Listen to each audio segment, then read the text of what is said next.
Welcome to the Strong Enough Podcast, your relationship wellness podcast. I'm your host, Claudia. Today's guest is going to share with us how being an elite athlete affected both his friendships and 2 marriages. He's also going to talk about how injuries forced him from being an athlete to being a coach and how he keeps the same passion for his sport. Please help me in welcoming Chris Reilly. Chris, thank you so much for being here with me today. I really appreciate your time. How are you doing today? I'm doing wonderful, and it's so nice for you to have me here. I'm really pleased to be on this podcast. I think, Strong Enough is an amazing name and really, points to things that are so important in today's world and the things that we're all coping with in one way or another. So I find it a really interesting concept, and I'm anxious to hear your questions and happy to answer them. Awesome. Well, I feel lucky to have you here, so I appreciate your time. For those people who may not be super familiar with you, why don't you tell everybody a little bit about yourself? Okay, well, I guess, I was a professional Thai boxer living in Thailand in the late 90s and early 2000s. I'd say my biggest accomplishment still to this day is fighting in the King's birthday in 2001. I fought the number 1 ranked fighter in Rajadamnern Stadium, and I got a first-round knockout. Still to this day, now the King has passed, and obviously that fight is not the pinnacle that it was in my era, which is a little disappointing, but it was certainly the highest, best place you could fight at the time. And I'm the first and only American to accomplish that. So that's what I'm most known for. But of course, I've been doing martial arts my whole life. I started at the age of 5. Had my first fight. Because in Thai boxing, it's like everybody fights. So especially back then, it wasn't a question of whether or not you were going to do it. You just do it. After my time in Thailand, I moved home, actually because of an injury. But during that time that I was injured, I opened a gym. That gym was called the Bomb Squad, and it became very notorious in the Los Angeles area. We were very fortunate. I was right in Hollywood, and we got a lot of celebrities. And I have a background in boxing as well, because early on when I first moved from the valley over to the city side, I obviously had to change gyms where I was training, and we looked around, and the only thing available was a boxing gym called Outlaw. And what's great about that is that it turned out to be owned by Mickey Rourke, the actor. Wow. Who is now one of my closest friends. We've been friends forever. But there's an old saying in the fight business that all the fighters want to be actors and all the actors want to be fighters. So that gym right away kind of put me in that mix of being, really close to a lot of the famous fighters of that time. And I was able to have them at my gym when I opened. And it started to get a very good reputation.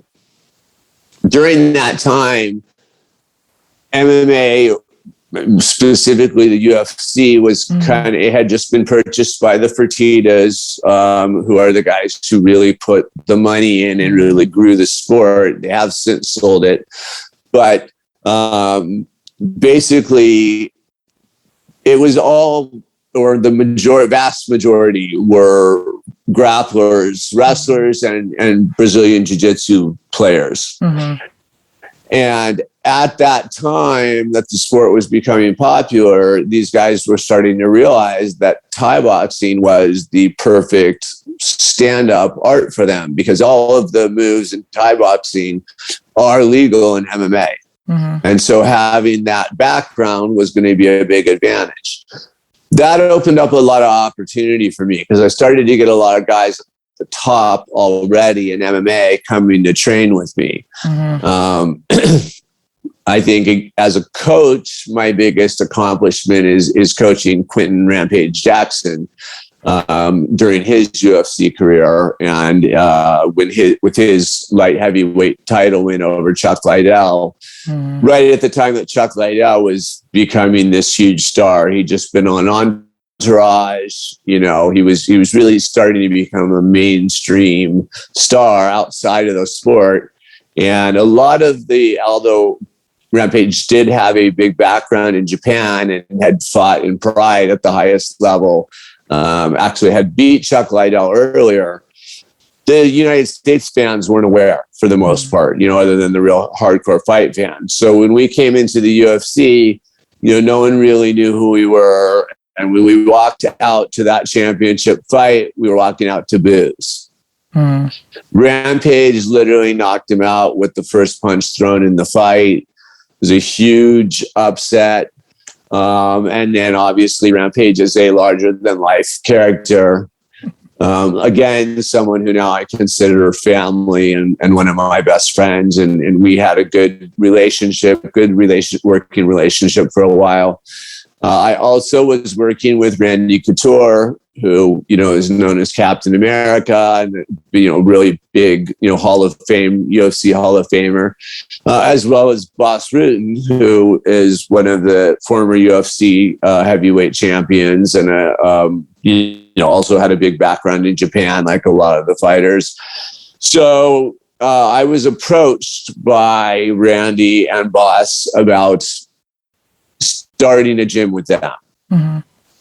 And it seemed to me that it kind of made sense based on where things were going. I had a group of young fighters who were very dedicated and kind of at the time were saying they wanted to follow in my footsteps. But I was having the conversation with them about the difference in pay.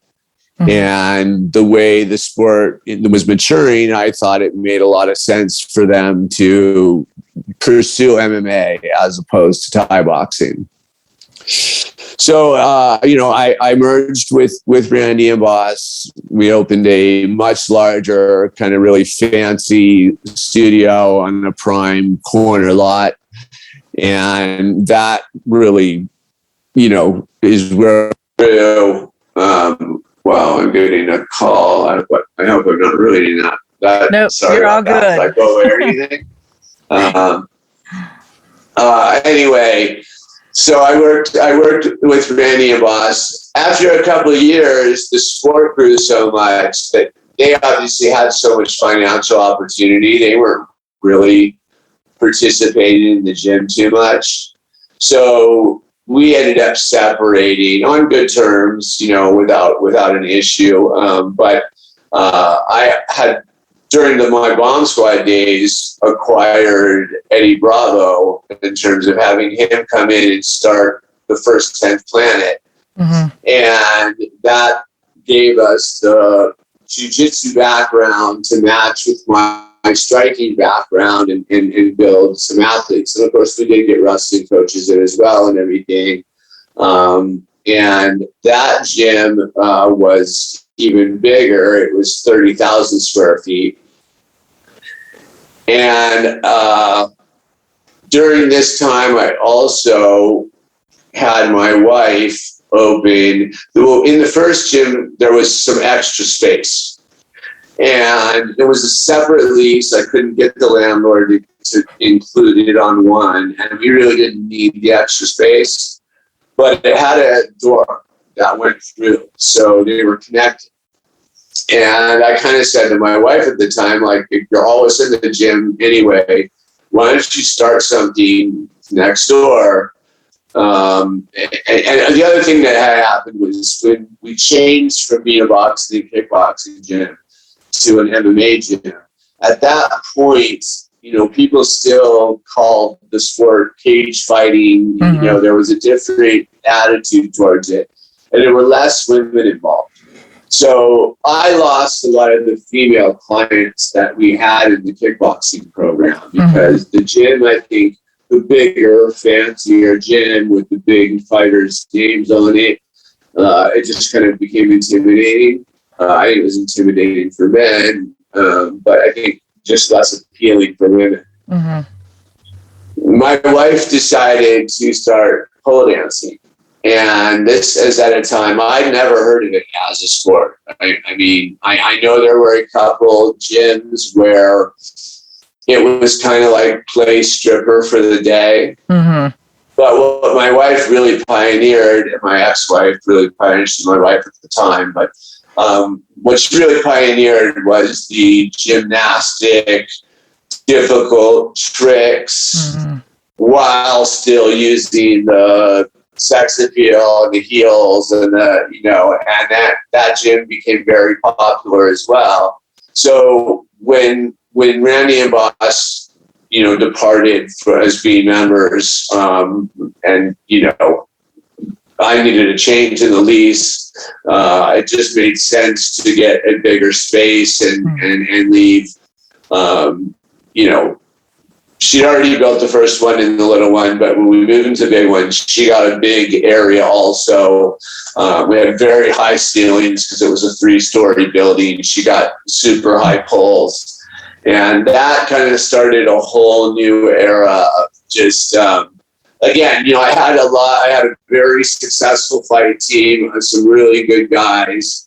But we had all these girls also now, and they were next door doing the pole dancing, and pretty soon, fighters were dating the pole dancers, and it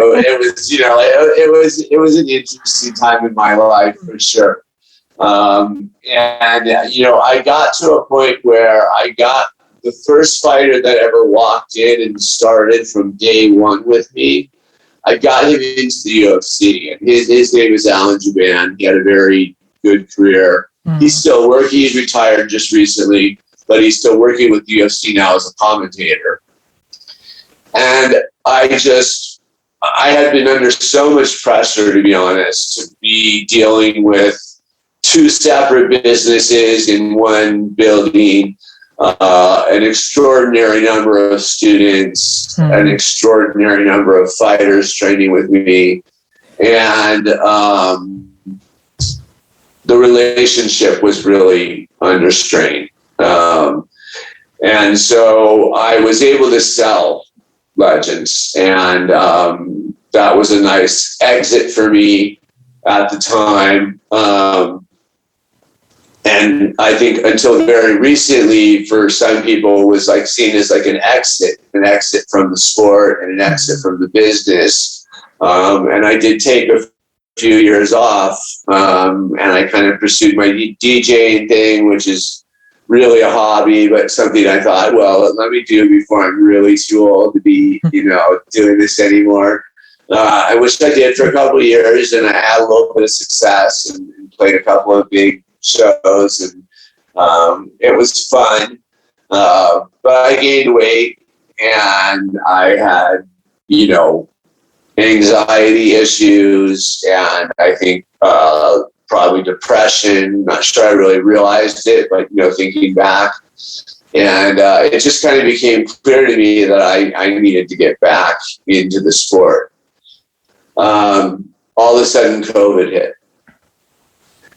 So while COVID hit, I have a friend who has his own gym, and we go back at least 20 years, if not more, to what was the first Thai boxing gym in the United States. It's known as MTA, Muay Thai Academy. It was started in 1971. And I started there very young because I happened to be born in the nearby area. But this friend of mine was willing to let me use his gym for private lessons. And so I was able to go in when it was closed, not be exposed to a bunch of other people during COVID. And I started working again with this fighter. His name is Charles Facette, by the way. He's a 5-time world champion. We're looking at, another title fight on September 18th that he'll be doing. And then hopefully I'll have him on my promotion within the next couple months after that. But I was working with him, and then I started to add some students. And that really started to help in terms of how I felt on a daily basis and what I was dealing with in terms of my emotional health and my physical health. And so that's kind of where I'm at now. The gym is reopened. It's called Defiant Muay Thai. Belongs to a very close friend of mine, Daniel Gutierrez, also an excellent fighter, long history, good coach. There's also some other really good coaches in there. I work with the boxing coach who has a children's program. And he's got like 8 to 10-year-olds. And it's so great for me to get to participate in that. It's his program. He runs it, but he allows me to help and work with the kids. And since I was in their shoes that time in my life, I feel like I kind of understand. I understand the rough days and the days where you're not doing as well, and how much pressure that can be on kids, and the parents are usually there watching. So I have been having a lot of fun with that, having a lot of fun building some young kids that would like to fight, would like to be fighters, and then obviously working with my light heavyweight, who's a highly accomplished fighter. That's filling out my time right now.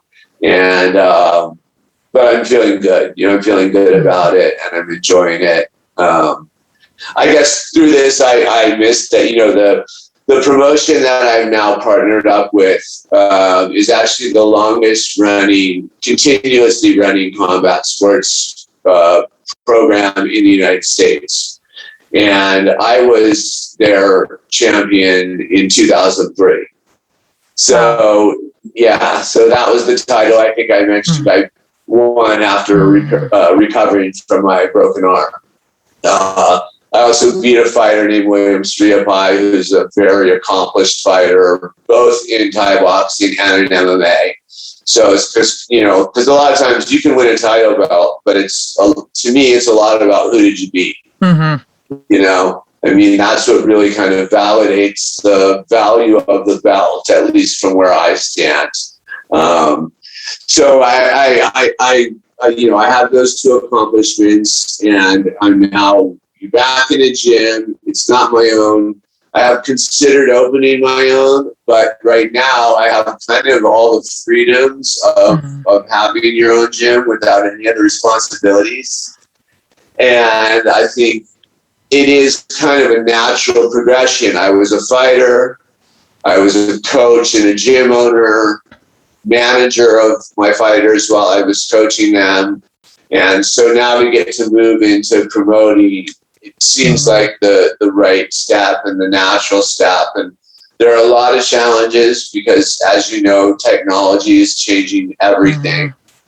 And so trying to keep up with that and, move this promotion, which, again, longest running in North America, has had all the best fighters in the world on it competing, but has not had a lot of digital exposure because the owner he's older than I am, and he's busy doing the matchmaking and the venue relationships and making sure the hard tickets are selling.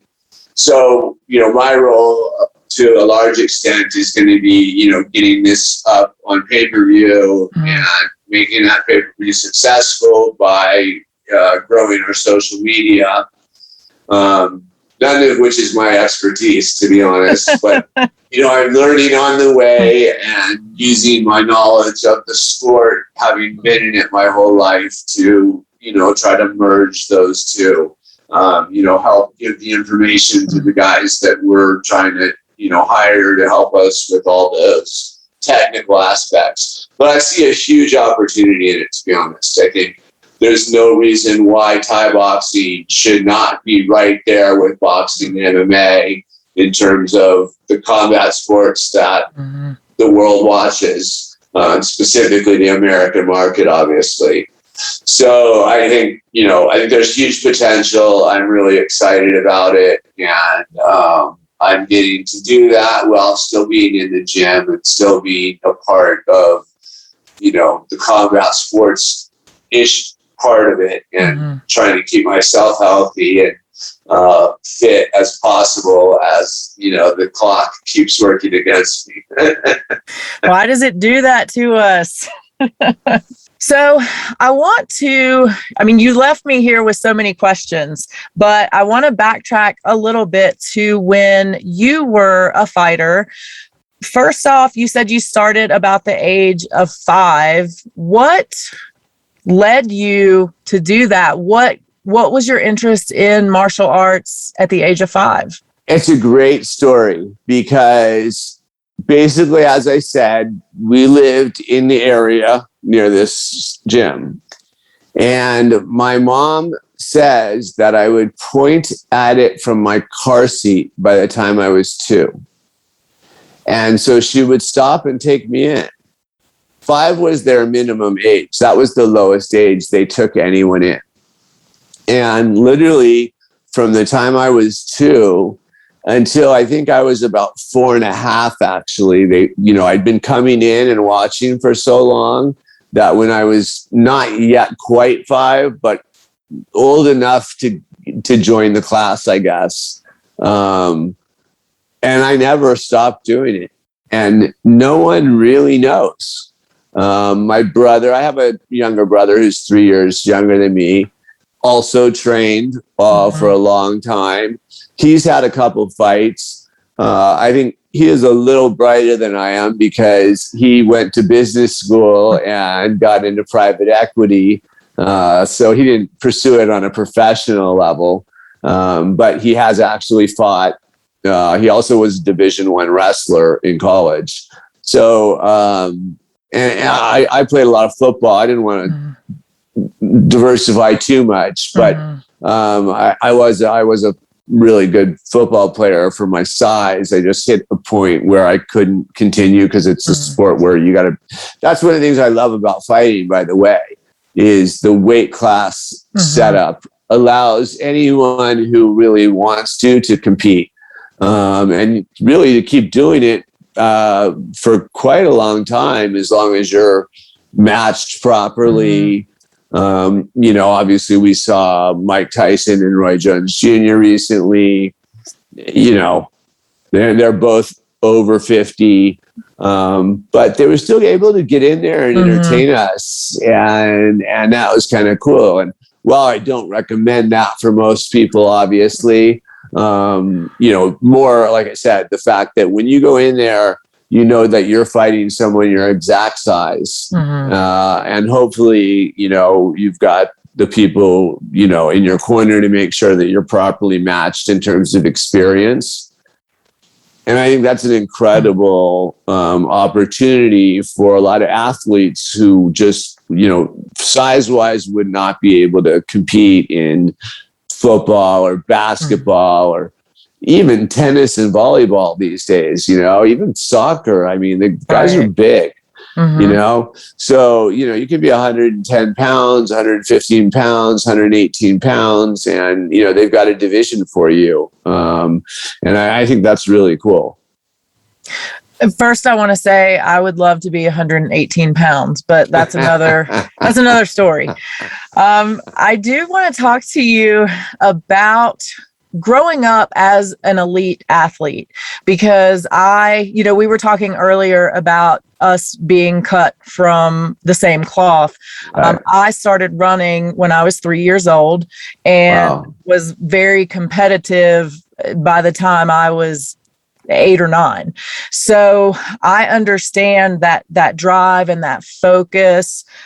How do you feel like that affected your friendships, relationships? Because you were really putting everything into your fighting, which I have no issue with. I think it's great. But how do you think that affected relationships in your life? Well, tremendously is the short answer. And then I'll elaborate a little bit. As a kid, especially during the time period that I was growing up, there were very few other kids doing this. Mm-hmm. And then, as the time I got into high school, I was captain of the football team. And so initially, it really promoted relationships and I guess what you would call popularity. Mm-hmm. And so it felt very gratifying on that level. Now, I did go to college and spent 4 years doing that. And when I was there, I played rugby. And I played rugby at a very elite level. I was an All-American. And, same thing, kind of one of the team leaders and highest scorers. And that was a big group of guys. The way rugby works, they have an A team, a B team, and a C team. And there's 15 guys on the field at a time. So you basically got 45, players every weekend. And then obviously you need other guys for subs for injuries and stuff like that. So, you're talking about 50, 60 guys that are really like close-knit family that are traveling to games every weekend and, or playing at home. And, so in my younger years, I really felt like it was a positive effect on my relationships. After college, I got a job and I worked for a short period of time in a good, regular job. I won't even get into what it was, but I was fortunate. I had a good job and it was well paying for that, period in my life. But I was miserable, to be honest. I'm not someone who can, and it wasn't 9 to 5, it was like 6 to 8, Mm-hmm. So, getting up and driving downtown in traffic and sitting in a building with no windows, working at a desk and with a phone, trying to make sales.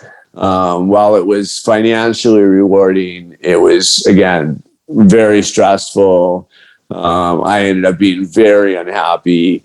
And also at that point in time, I was not mature enough to say, this isn't working for me. I need to leave. And I just kind of blew it up, to be honest. I just kind of, started making errors and mistakes and coming in late. And, I didn't exactly get fired, but I got to the point where I could tell they wanted to fire me, and then I just kind of bounced, Mm-hmm. Obviously, that's, I try not to live with regrets, but I mean, if I could go back and that's one thing I would do, differently, I would be, able to give 2 weeks notice and explain as to why it wasn't working for me. But after leaving that job, it took me a very short period of time. I was back in the gym because that was always the place that was comfortable for me.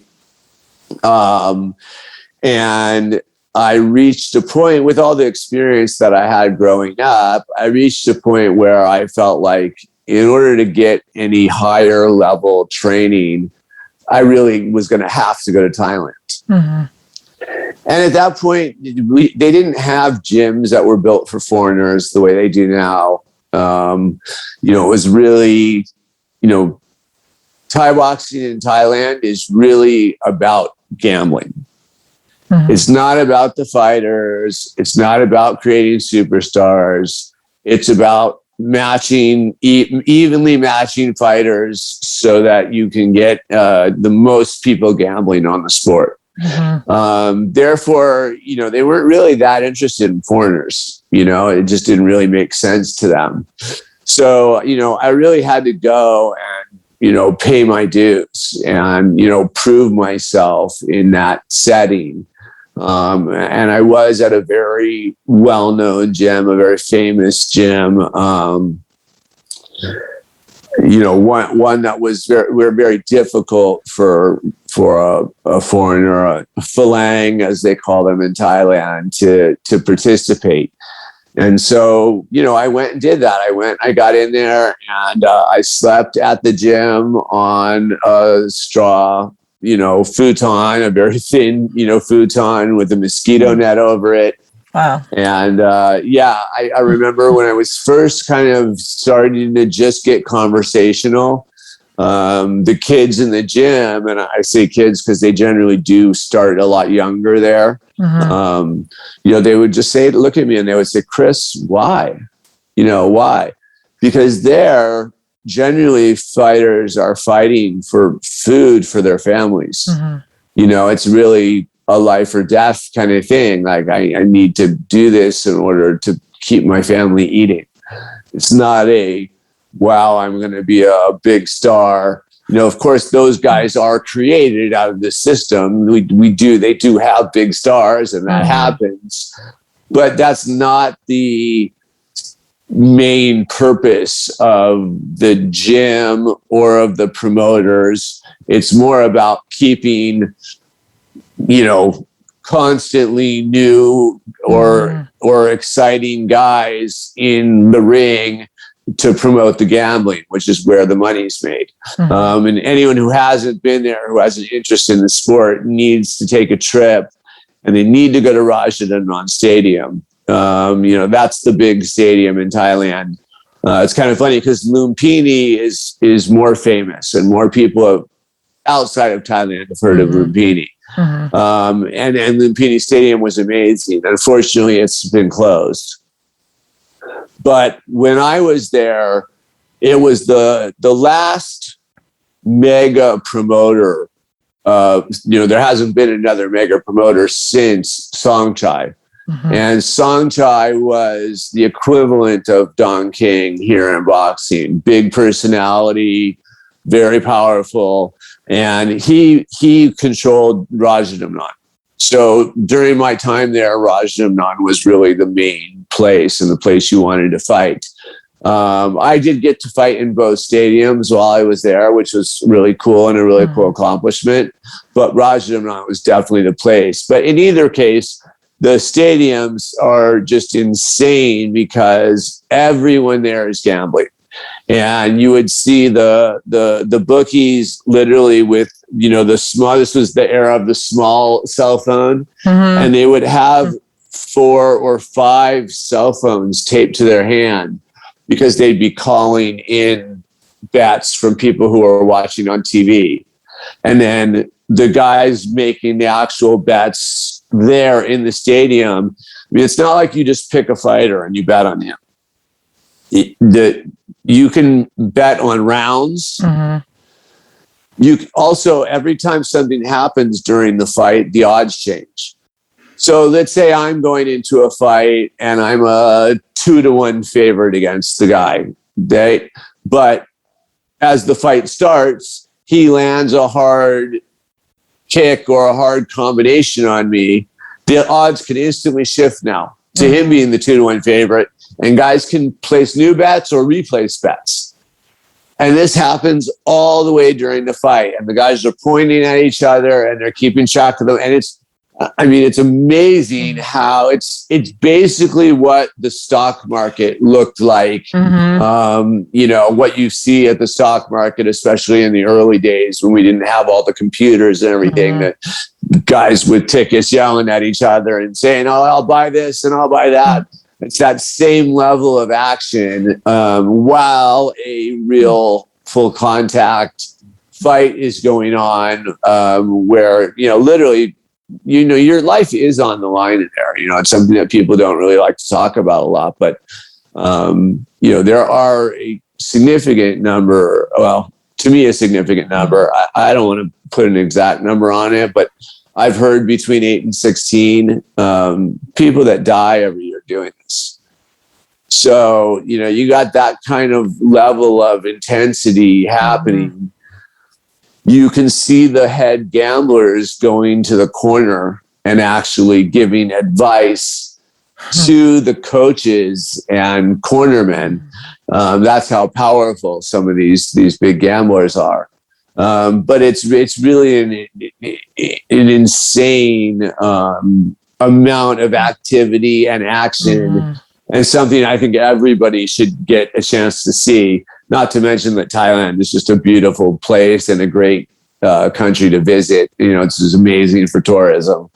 But yeah, I think that action and that activity really fed my competitive spirit. And I did become so focused. I also had the issue of, for the most part, Thais tend to be smaller. And so in order to really be in the action, I had to lose as much weight as possible. I mean, I was skin and bones when I was fighting there. I fought at 147 in the King's birthday. And then I immediately fought EP15 in Cambodia just 30 days after at 145. We had a very close fight. He won the decision, but I felt like it was a hometown decision. And of course, I immediately wanted a rematch. So I went back and fought him again 30 days later. So in 90 days, I had 3 fights at the highest level possible. And of course, in that rematch against EP15, he did break my arm. He broke my left arm with a right kick. And that's what he's known for, was his most powerful kicking. I don't think it was out of toughness, to be honest. I think I was in shock. But I remember real quickly in my head saying, fuck, he just broke my arm. And then I never thought about it again. I finished the fight. I lost again. I tried desperately to get the television copies from the promoters. They would not give them to us. So, I wish I had those fights on tape, because, I feel like, well, I didn't get the decision. I won the fights. Right. But either way, when the second fight was over, I'm back in the locker room, and my coach goes to cut the hand wraps off. And as he puts the tape into the broken one, I go, no. And he's like, he doesn't have any idea that I've broken my hand. That's how I got through that fight without even my corner knowing. And I just passed out. And I woke up in an ambulance on the way to a hospital in Cambodia. Luckily, I had a good friend. I met a young Swedish kid his name is Peter Neeland, and he also has pretty much all the same accomplishments that I have in the sport. He's just very humble and, has never promoted himself. But I met him because we were fighting on the same cards. Then I brought him to our gym in Thailand. And then when I opened the bomb squad, I flew him over to the US. I paid for his visa. I was able to get him an athlete's visa. Kind of a little quick funny story on that is, like I said, I had all these high-level boxing connections kind of through my original, joining Outlaw and working with those guys. So when I applied for his athlete's visa, I had all of them write him a letter. And I also had a attorney who did this, right? And the attorney was really hard on us, saying, like, you need all this stuff and you need all this paperwork and it's going to be really difficult. And, I can't guarantee it. And we submitted the visa, and he called us 2 hours later. He said it was the fastest visa he's ever seen approved. Because obviously whoever it went to was a fight fan. That person knew, I had Michael Bent, who was a former heavyweight champion. I had Frankie Lyles, who, actually, was a roommate of mine back in the day. He was the WBA super welterweight champion, super middleweight champion for a good 8 to 10 years. And people inside the boxing community say he's maybe the best super middleweight ever. And I know he beat Roy Jones Jr. consistently in the amateurs. They still took Roy Jones to the Olympics, which was a real heartbreaker for Frankie. because Roy had the more exciting style with all of his unorthodox stuff. But inside the fight game, people say Roy Jones made a living avoiding Frankie Lyles because he moved up to 175 to be a weight class higher and would never give Frankie a fight. And but I learned a lot from Frankie Lyles specifically. I would say that even with all the knowledge I had from 5 until, whatever. I mean, I haven't stopped learning today, but during my fight career, Frankie taught me a lot about balance and biomechanics and things that honestly in Thailand, we're not really taught. But what really helped me was I was able to take those lessons, as well as obviously getting my hands together at a higher level. I was able to use the knowledge of biomechanics and how your body works and how your footwork should be to really improve my Thai boxing game. And that was late in my career for me as a fighter, but I think it really made me a much better coach. And it's one of the things I'm really kind of proud of. I want to be humble, and I don't want to, sound cocky or arrogant. And it's why I like to make sure I attribute the skills that I learned to the guys that obviously my trainer in Thailand taught me an incredible amount about, not only using the knees and the clinch and, other stuff that is, not taught as often here, frankly. But, he taught me about mental toughness and about, facing competitors on a consistent level and how to stay healthy and how to, do that. Obviously I got through a lot of fights there in order to be able to fight in the King's birthday. And then, yes, I think I was a little reckless afterwards with just, going straight for the next toughest guy I could get. And I did get the broken arm, but, that was after 3 years in Thailand and a lot of fights and a lot of victories and being able to, being picked to fight in the King's birthday at that time was something that was very difficult and something that I dreamed about coming up as a fighter. We used to go to Thai Town and they had a video store where people from Thailand shipped back basically everything that was on TV so that our Thai community here could watch their own TV. And we used to go there and buy all the fights. And obviously what I liked watching most out of all those fights was the King's birthday every year because it's held in Sunam Long Park, which is like the equivalent of Central Park in New York, because there's no stadium big enough to hold all the people that come. There's generally considered to be about 100,000 people there watching the fight, which was insane, as you can imagine, fighting in front of that many people. And it's always kind of known for having the best foreigners fight the best Thais. Whereas, like I said, there wasn't a lot of that happening in the regular stadium fights and some of the other TV, channel fights and places. Here, they brought fighters internationally from everywhere. And while I was there already and living there, I was still American and still able to, represent America while representing my gym in Thailand. But yeah, I learned a lot. I learned a lot there, obviously, and I have a tremendous amount of appreciation and respect for what I was taught there. But, the boxing training that I got here in America, and specifically, especially from Frankie Lyles, who really broke it down in a scientific way that I could make sense of and therefore apply not just to boxing, but to my knees and kicks and clinch and everything else.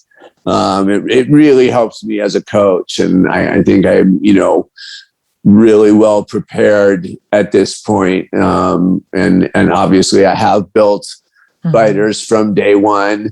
I mentioned Alan because he's the one that made it to the UFC, but there are a fair number of guys that really should have also gotten into the UFC. Alan was a model, and he'd been a Versace model, and he'd been on billboards for Equinox. So he was the easiest, most marketable guy to get in. But there were quite a few other guys under me who had equal amount of skills and have fought in high level shows. And I'm very proud of doing that and having that accomplishment. And then, I'm looking forward to seeing what happens next. I want to talk to you a little bit about the transition from fighting to coaching. I know that you went through a couple different injuries, and that kind of led in some way to you making that transition. So I know that there are a lot of things that can cause us as human beings to not be able to do the things physically that we want to be able to do. So whether that's an injury or a chronic illness or whatever it could be, how did that affect you mentally to have your body kind of let you down in a way? Well, I think the answer is that at the time of the injury, okay, and yes, I had the broken arm, and then, I also had a broken leg later. So, I kept trying to fight through these injuries, but during that time, it was an awakening in the sense that this isn't going to last forever, and I need to do something else.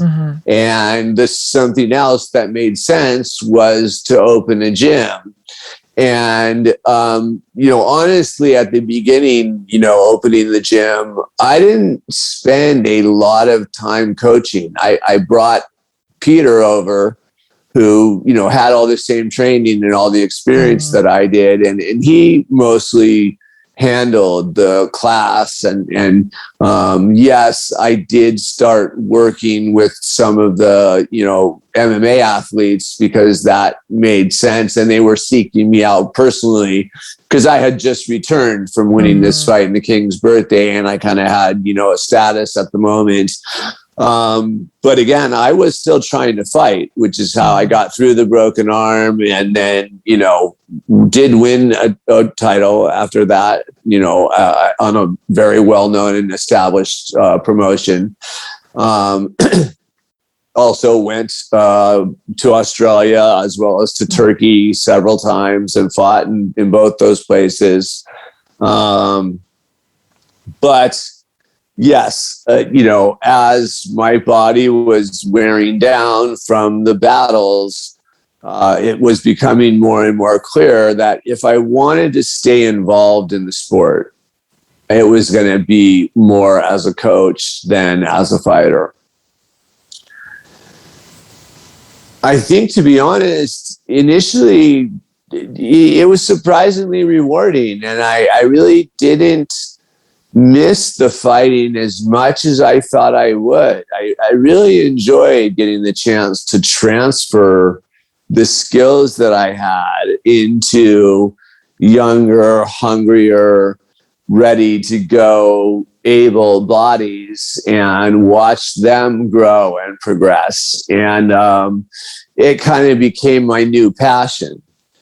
I think, I didn't fully answer your last question in terms of how fighting affected my relationships because I got caught up in telling you my stories. But the reality is, yes, all of this takes an incredible amount of focus, and it's very difficult to maintain really any kind of close personal relationships.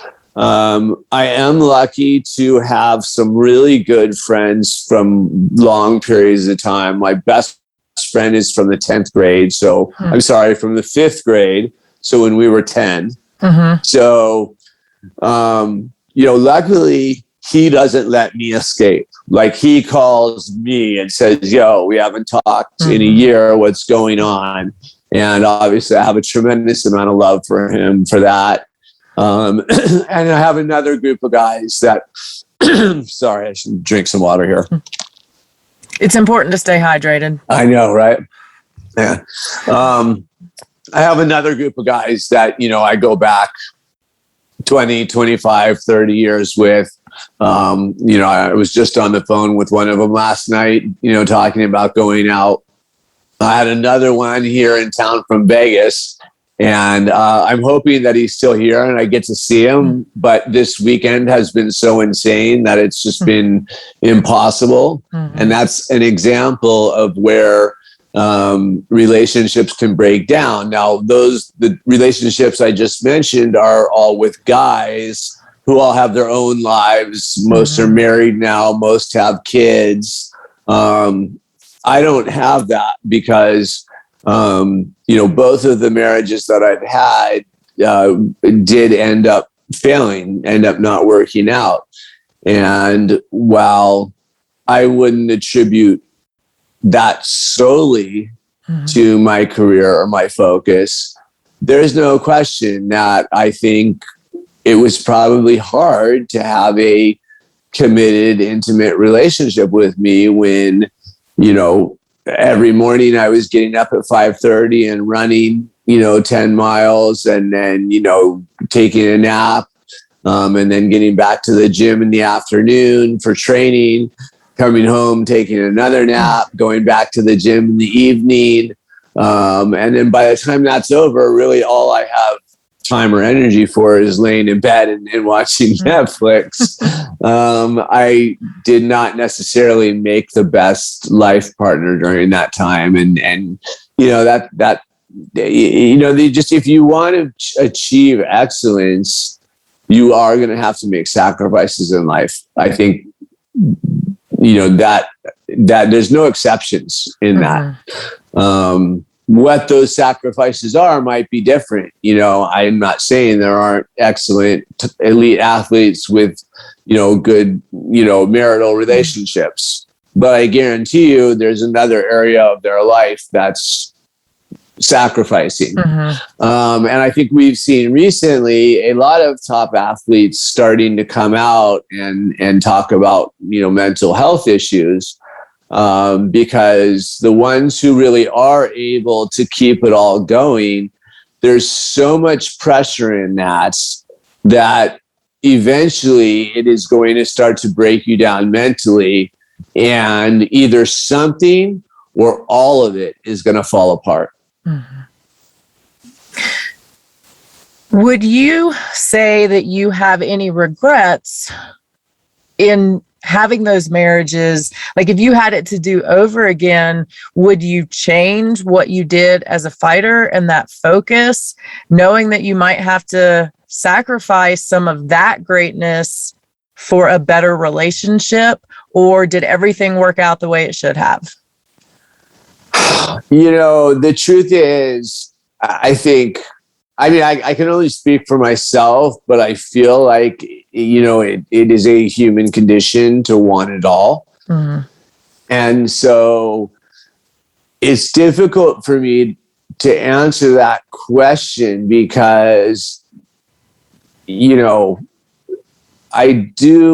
don't necessarily regret the failed relationships, because again, I don't believe they were solely about my focus and attention. And I do believe I now currently am capable. I am in a very committed relationship with someone I've been with for a very long time, and we're very happy. And so to say I would regret, those, especially if it meant not having the achievements that I've had. Frankly, if I didn't have the achievements in the sport of Thai boxing that I've had, I have no idea what my life would look like. So, I try really hard not to think about regrets, and just to be aware that, whenever you want anything difficult, whenever you want anything special, anything above what, is And I hate to even use the word average life, because I don't think anyone's life is average. Everybody has their challenges. Everybody has their struggles. I understand that. But again, when you're talking about elite, you're talking about athletes, talking about people trying to accomplish things above and beyond what even other people in their field are accomplishing. There is a tremendous amount of pressure there, requires a tremendous amount of focus. And my belief is still that if you want to do something like that, your primary focus has to be the craft. You have to continue working on the craft. You have to keep sharpening the craft, and then kind of trust that what comes of that are going to be the things that you hoped you had in your life. Having been through 2 divorces, what are your thoughts right now on marriage?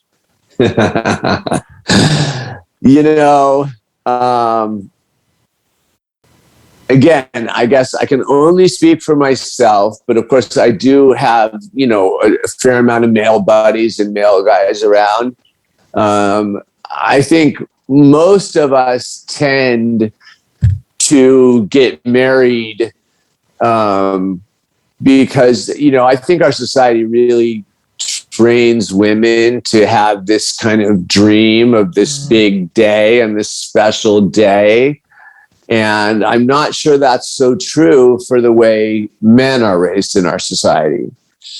So, again, the specifics of a marriage. I mean, do I need the state to give me a license to live with someone? I mean, to me is insane. And by the way, you can do it very quickly and very cheaply. Wait till you have to undo it. Right. Right. So, I'm not a huge fan of the legal marriage concept anymore. I think it's a very outdated concept personally. Again, not to knock anyone who wants it or who that's important for, that's fine. But I think the short answer to that question is, again, I do have a relationship now with a woman who I love and who I want to be happy. I guess it's going to kind of come down to how she feels about it, because it is important to me at this point to have a life partner and to not have us fail a third time. So I'm going to do what it is she wants to do. But it's not like I'm like, oh, I can't wait to get married. We got to go get married and, spend X amount of dollars on one day to, have a big party for all our friends. That just doesn't seem, an important part of what makes a lasting relationship, in my opinion. No, I think that makes perfect sense. I want to ask you a little bit about coaching. You talked about Rampage earlier. I love him. Amazing fighter. And as you mentioned, very big personality. Yes. Definitely larger than life. So how is it to work with somebody like him versus working with somebody who is, maybe newer to the sport or up and coming, not quite there yet? What are the different challenges that you experience in those relationships? Well, first of all, no fighter likes to hear about their disappointments, but I do have to point out that at the time I began coaching Rampage, he had just been knocked out twice very badly by Vanderlei Silva in Pride. And a lot of people were saying he was done. I didn't believe that. I thought he just needed a better skill set, frankly. I don't believe that, the coaches he was working with at that time were doing that for him. Not even to criticize them in any way, because I don't know what they had going on. I don't know what, I do know who he was working with before. And I think that coach has been very successful and has had a lot of fighters. So, last thing I want to do is make it sound like, but the situation was what the situation was, and I believed I could help him. I don't think he has ever taken a clean, hard shot from anybody since in his entire career.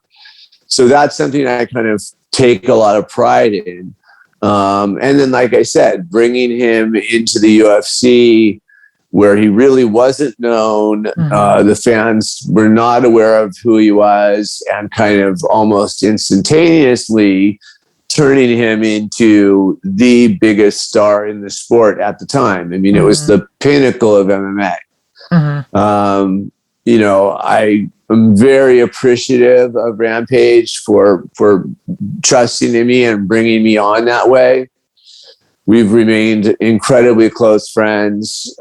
He came to my first promotion a couple weeks ago and, participated in getting up in the ring and supporting what I'm doing now. I think he's, really one of the best human beings on the planet, as well as having, an incredible sense of humor and being a, extraordinary killing machine when it comes time. There's a lot to that, there's a lot there, and there's a lot of things about his personal life that, I would not bring up, but I would say extend even further what an incredible person he is and what an incredible human being he is. I mean, the fact that he's raised the children that he's raised through all those difficult periods that we already talked about in terms of how difficult personal relationships are and all that stuff. He was always there as a father. He was always providing for his kids. He was always spending time with his kids. They would come to camp when we'd do camp in Big Bear Lot. The kids would be there. They're now basically grown. One of them is, I know, working on pursuing MMA, and that's a heavy mantle to carry on your shoulders, right? But yeah, he's an amazing human being. There were definitely challenges working with someone that high level because there are always other people involved. There are always other people in someone's ear who's at that level. And frankly, I don't have the bandwidth to be hip to hip with any one guy, regardless of how much money they're making as a fighter or what kind of status it's bringing me.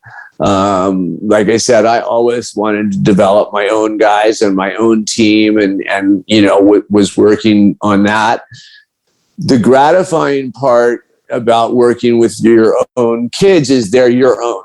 You've shown them exactly how to do it from the beginning, the way you believe is the right way, because, they call boxing the sweet science, and, regardless of what type of fighting you're doing, there is some science to it. There are some things that are just right and some things that are just wrong. But there also are called martial arts. And boxing is a martial art, just like any of the Asian martial arts that it's a combat art form. And as we know, art generally, well, again, I believe there are some rules to art. I wouldn't consider myself an artist, but if you go to be like a fine painter, you do have to learn proportions and how to create certain things, dimension and all of that. But then after that, it's about creativity and it's about freedom of expression. So there is everybody has their own way of doing things, and there's not necessarily a right and wrong one after you get through a certain set of skills. So having my own team brought up under me, doing things my way, and able to really not have outside influences pushing or changing, or, which would cause me to have to, battle someone else while still trying to, give the knowledge that I believed was what they really needed. As well as all the other things like money and, where they should fight and what fights they should take. But I do have to say that after a certain number of years, the number of fighters that I took on and the amount of time and energy that I was spending on them became very overwhelming for me mentally. And then it also started to break down my body because I was doing all the kick pads for all of them. And because I never let go of the fighting mentality, I was in there sparring with all of them. Everyone from Rampage and, all the high level guys at that time I was in the ring with, sparring, dealing with the takedowns and the jiu-jitsu and learning how to sprawl and stay on my feet. Cause that was, obviously everybody wanted to take me down. I was doing all of that while coaching a bunch of guys and then managing them too.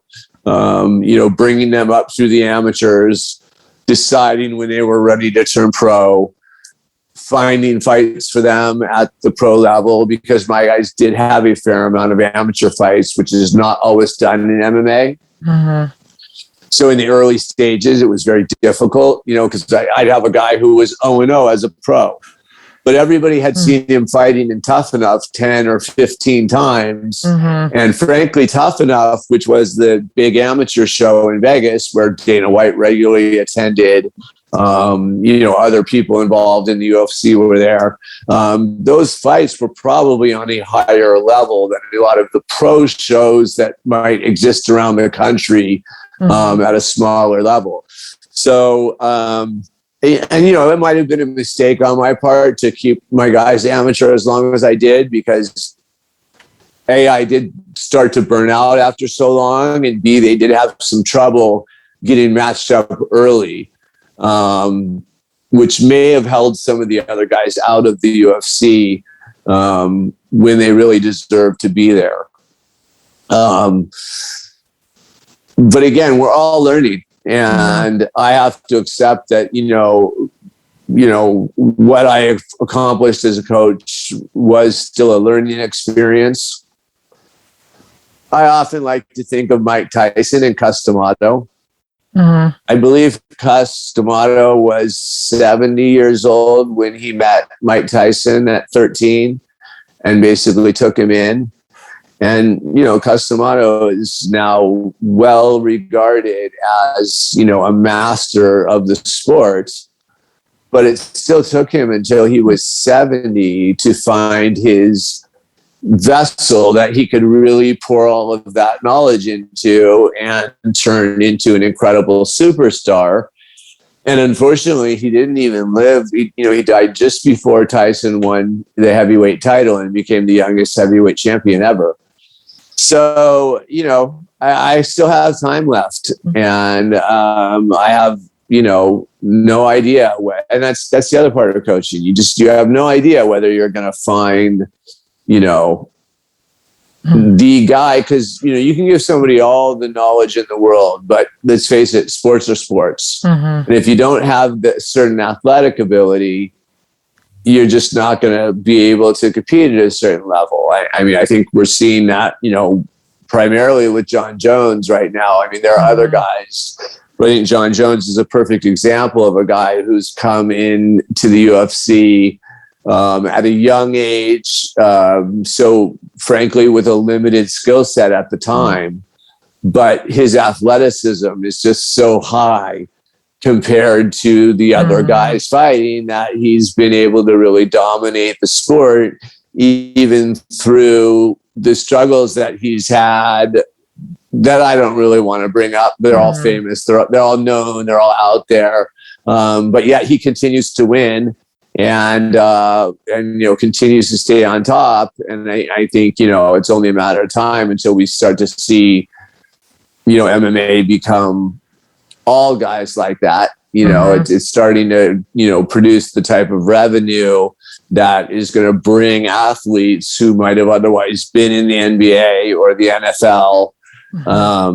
Like I said, the good news is we will still always have the weight classes. And so there will always be the opportunities for guys at the lower levels.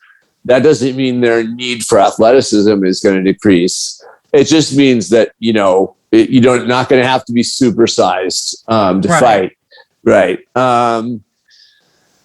But yeah, I think, I'm learning as a coach, even though I've been doing it for close to 20 years now. And I feel like I have a lot of experience and a lot to offer fighters. I have to learn to coach in a different way because I can't be as physical with them as I was with, say, the first group I took on. So I have to change how I'm doing things. I have to work with some of my friends that I was talking about who are younger than I am and can do some of the pad work for me and do some of the training. So I have to learn to be a little bit more of a team player, which, I wasn't doing with my first group, frankly, because of the experiences I had during the time I was coaching Rampage. I really didn't want anyone else involved. And while there's some really nice things about having control, you're sacrificing what other people could bring to the program, the other positives that they could bring that you may not have. And so learning how to accept that and welcome that, but also maintain a firm boundary where you're not losing control over the people you've put time and energy into, and you're not seeing them, learning the wrong things or listening to the wrong people who may not necessarily have the best motives in terms of getting involved with guys once they start showing, a certain level of talent or experience.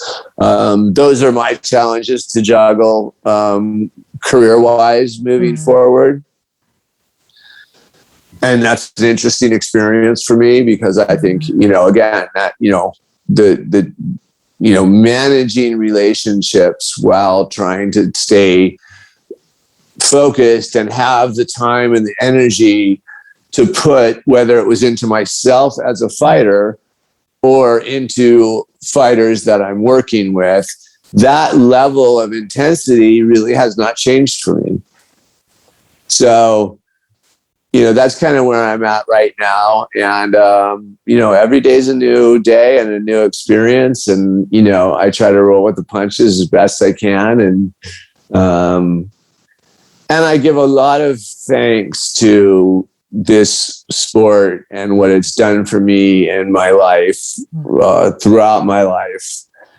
And I try to remember whenever things get rough or, whenever I'm super tired and I don't want to go to the gym, or, whenever I've got some other area of my life that needs attention and requires attention is taking me away. I just try to remember that, like I said earlier, the most important part is the craft. And so regardless of whether or not I'm competing anymore, I can't afford to stop learning.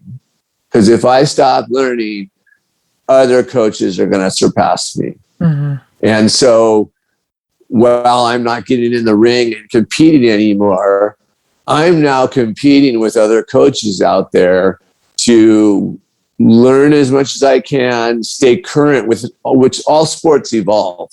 So, it's like if you look at the NBA in the 70s or the 80s, you don't see the same kind of play that you see now.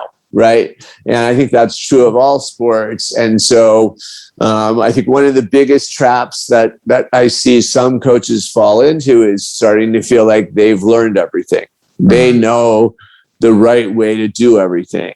And that's an easy trap to fall into when you have 30, 40, however many years it is of experience. But they're just like in sport, just like as a competitor and an athlete, there are always going to be young guys nipping at your heels. And I'm seeing new gyms pop up right now. I'm seeing new instructors who I'm not familiar with. I'm not aware of their history. They may actually be really good coaches, or they may be guys who want to be good coaches and had the money to open a gym. So, you got to kind of be aware of that, and you got to kind of see what's happening and what other people are doing and find ways to keep up and to continue pressing yourself to be the best you can be at whatever it is you're doing. I would love for you to throw out your number one piece of relationship advice. And that can be personal relationship, friendships, whatever you think is number one in your mind. I think what's number one in my mind, maybe because it's the most challenging for me, but I think it's really important to listen to the person whom you're in a relationship with and really think about and try to make sure you're interpreting what they're saying so that you can do your part to meet their needs. And again, boundaries have to be set because you can only go so far. You can't fix anyone. You can't, make everyone's life perfect. Which is not necessarily my problem, but I see that. I see other people struggle with that. I think my problem can often be the opposite because I'm so focused, again, on my craft and on honing it. I maybe don't always pay the best attention to what the other person's needs are, and then decide how to address them so that they do feel like I'm there for them in whatever capacity is appropriate. And while doing that, to maintain a boundary so that it doesn't become overwhelming for me to where I then just blow up the relationship because I can't handle it, which I have done in my past. And, again, I don't like to call it a regret because things work out the way they work out, but I would say I would do it differently if I had the chance with the knowledge and wisdom I've gained through age and time. Mostly just time, because not age. So I'm not going to keep you much longer, but I want to wrap up with a little bit of tattoo talk. As you know, I love tattoos. I have a bunch of tattoos. I'm planning my next 4 tattoos. Oh, wow. It's a process, but I would love to hear your most meaningful tattoo that you have. Oof. This might be the toughest question, right? Yeah, it's 100% the toughest question because every tattoo I have is meaningful. I think I'm going to go with Bloodsport, which was done by Mark Mahoney. He's very famous. He has Shamrock tattoo right on the Sunset Strip. I had Mickey Rourke get me an appointment with him. He's known for his script. So I have his scripts and I have the words Bloodsport tattooed on my left breast. And, there's no doubt that watching that movie as a young child while being involved in the sport, I think obviously directed a huge portion of my life. And,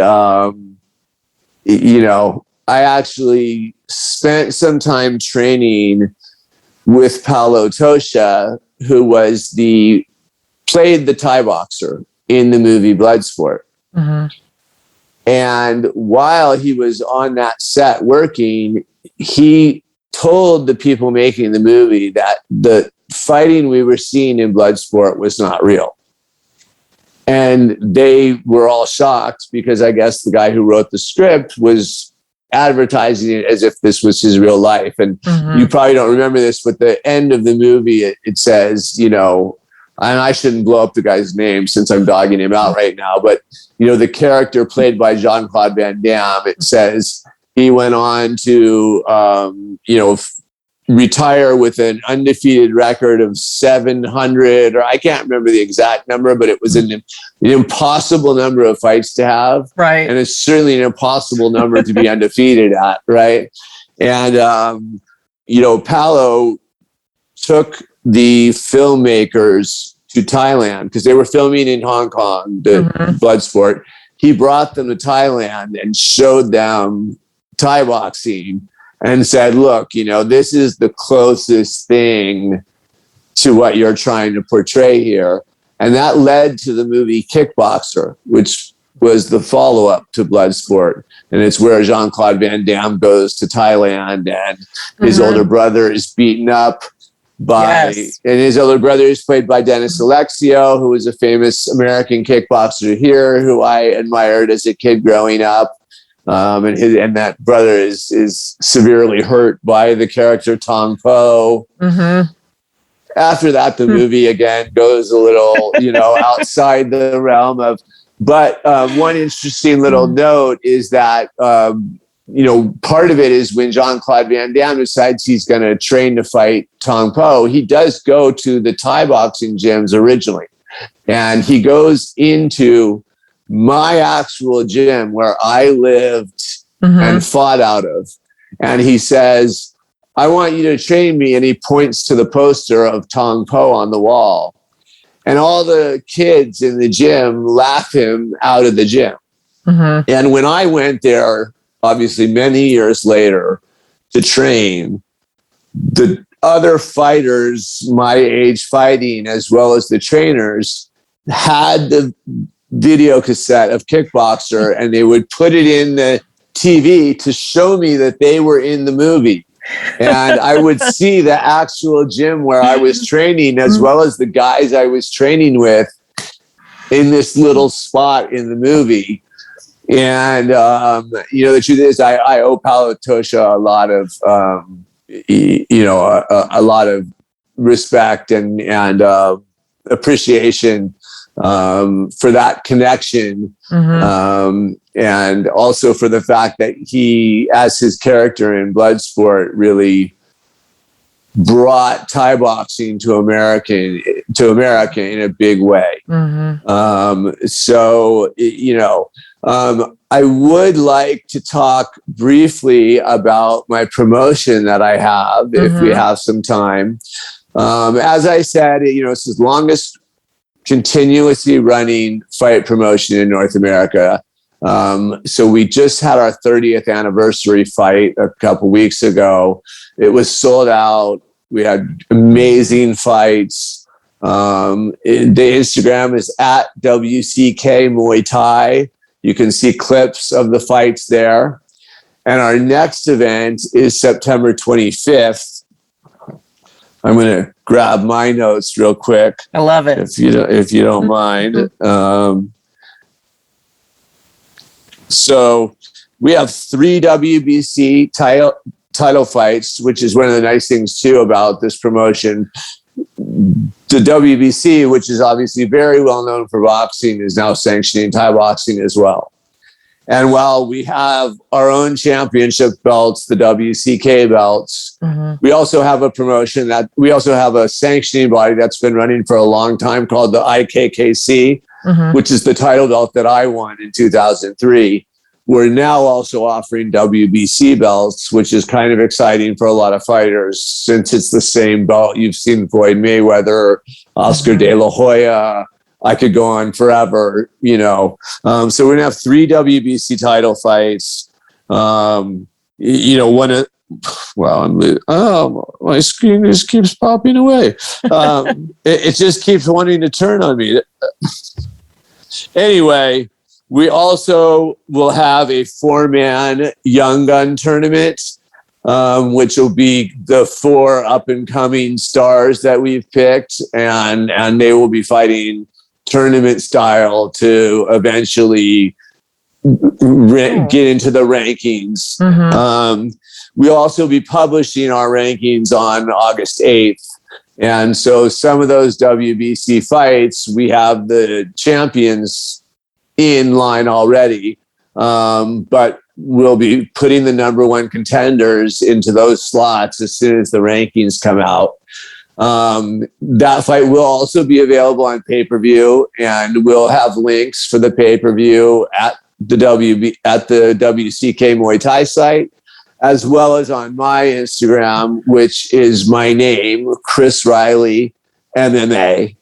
Obviously, the MMA comes from my time of coaching MMA fighters. That was when Instagram was born, and I feel like changing the name now doesn't make sense. Too much trouble, right? Too much confusion. But all the information will be there on both of our Instagrams.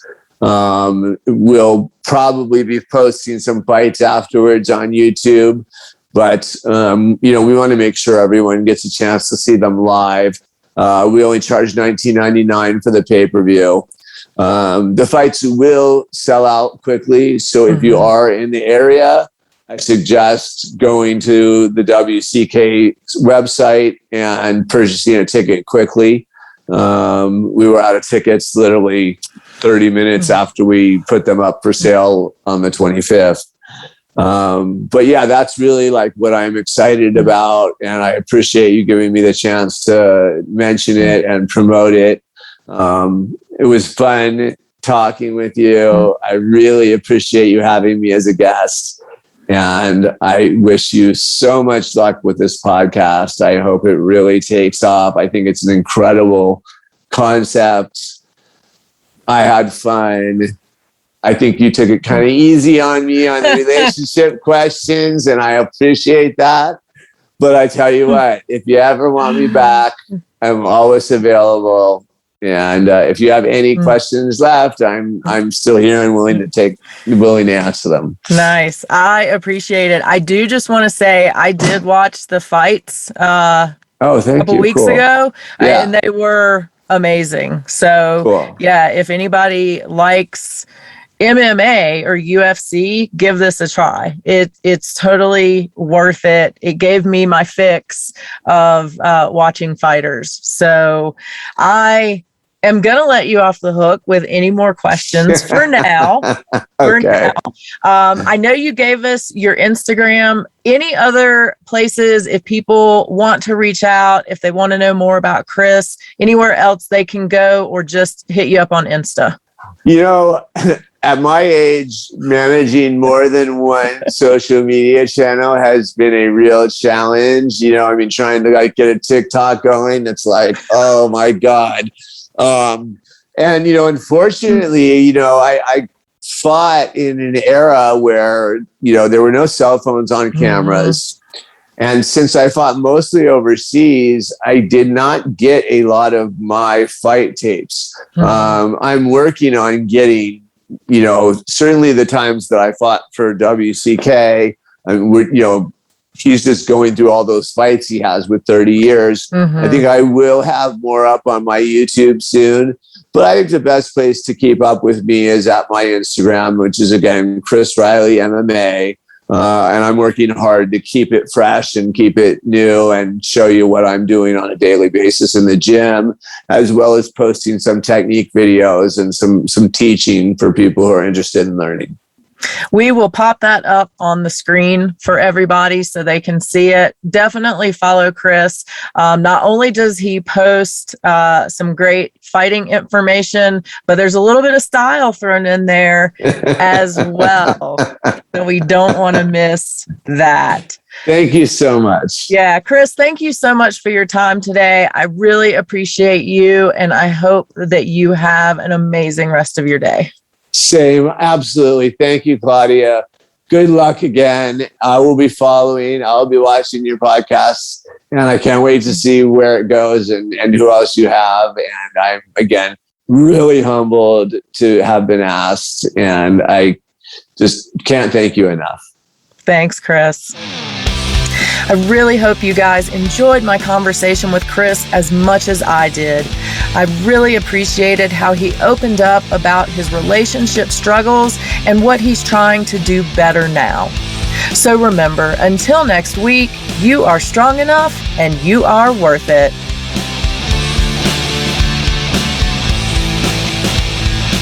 Thank you for listening to the Strong Enough podcast.